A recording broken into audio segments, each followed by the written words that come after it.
To sanitize your fermenter. If you're using a used keg as a fermenter, such as this, what we do is we remove the bung of the keg, then we'll hook up a hose barb to the control valve assembly up at the hot liquor tank. We'll attach a hose using a hose clamp, make sure that the hose and the hose barb assembly are completely attached, that there are no leaks. There's no chance that boiling hot water will fall down on you. Safety first is the most important thing.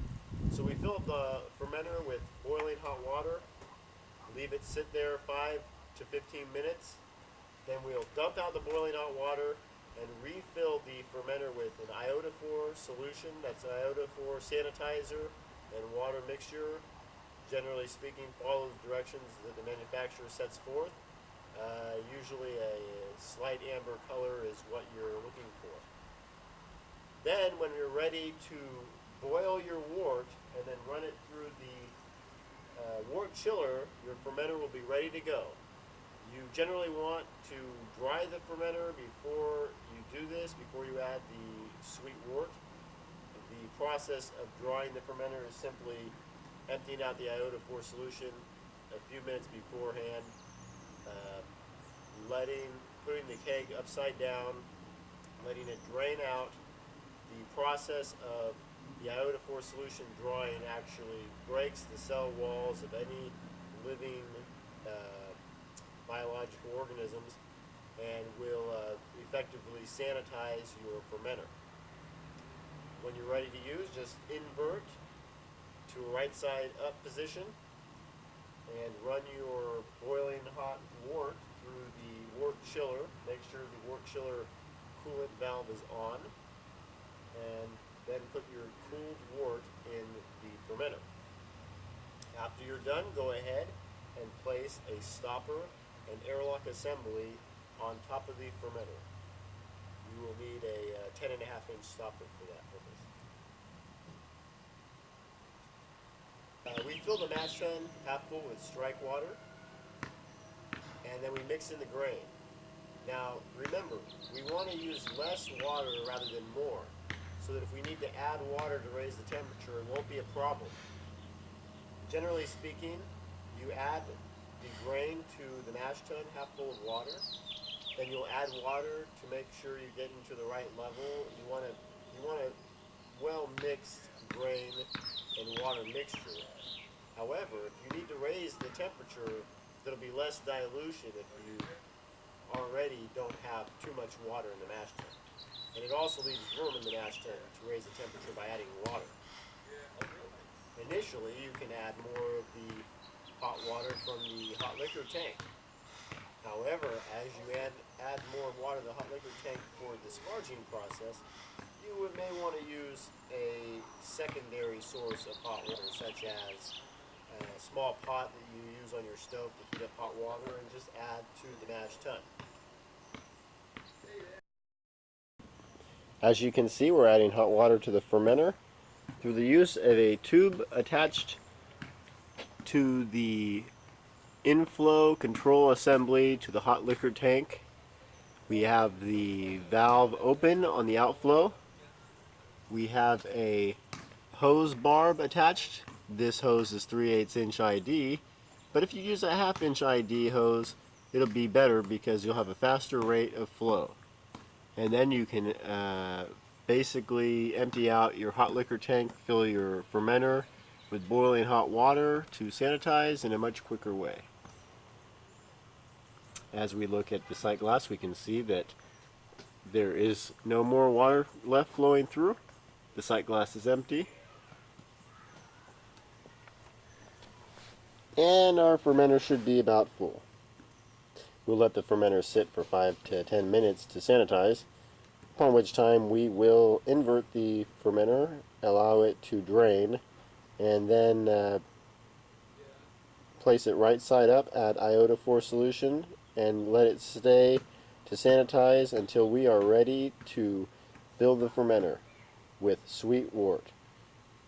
Upon which, 5 to 10 minutes beforehand, we will empty out the iodophor solution, leave the fermenter upside down so the bacteria does not get inside, as well as allowing the iodophore solution to drain out of the fermenter, and the iodophore will break the cell walls of any bacterial organisms that could damage your beer.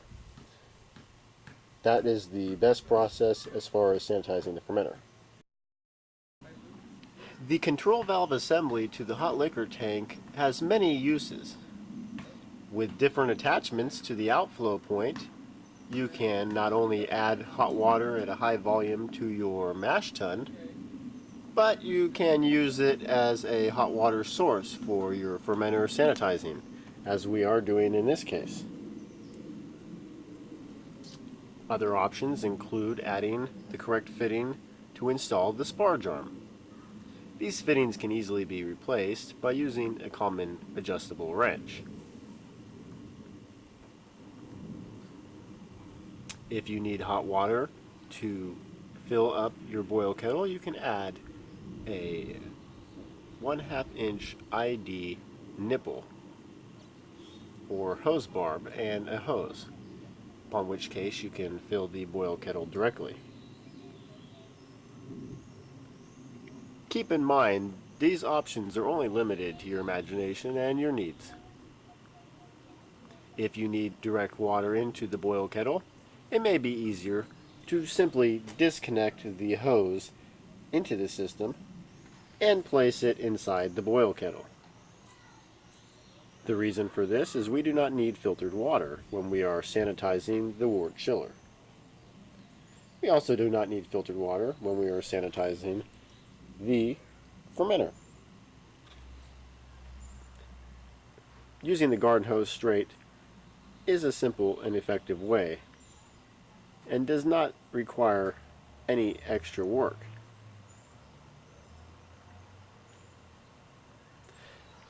The mash tun is equipped with an insulating jacket capable of keeping the temperature within a few degrees during your mash tun mashing process. Keep in mind not to turn on the burner overly high as to melt the mash tun jacket. The Brewtree is designed to allow a high output burner without damage to this mash tun jacket. However, excessive heat not only will damage your mash tun jacket, but may damage your hot liquor tank and accessories. The burner is equipped with a needle adjustment valve, as you can see here. Turning the valve to the right closes it. Turn it to the left opens it. Keep in mind, when igniting the burner, you should turn the valve slightly to the left so a small flow of propane is emitted through the propane orifice, seen here in brass. Meanwhile, you will use a long barbecue lighter, place it inside the burner tube next to the burner orifice. Ignite. That is when you will turn on the burner propane needle adjustment valve slightly. If no flame starts, please turn off everything, including the propane outflow valve, and wait 5 minutes for any propane to clear. You do not want propane to build up in the propane burner, as this is a hazard and may cause explosion. The unit is equipped with 2 burners, one for the hot liquor tank and one for the boil kettle.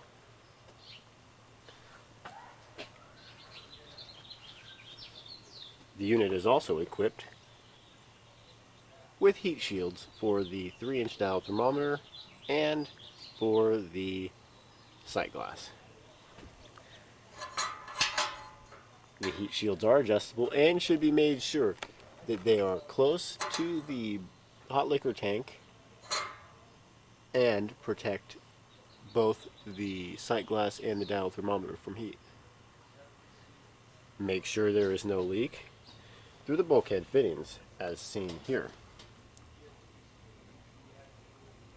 The bulkhead fittings are equipped with a O-ring for the inside and outside of the keg to prevent any leakage.